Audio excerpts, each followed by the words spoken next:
atam Allah, kardeşlerim Allah.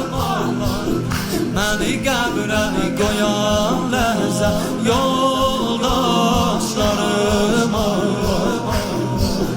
Beni qəbrə qoyan ləhzə yoldaşlarım.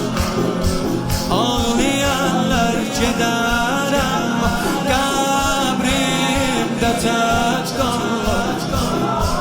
Yas tutanlar gedərəm, qəbrimdə tək qalır.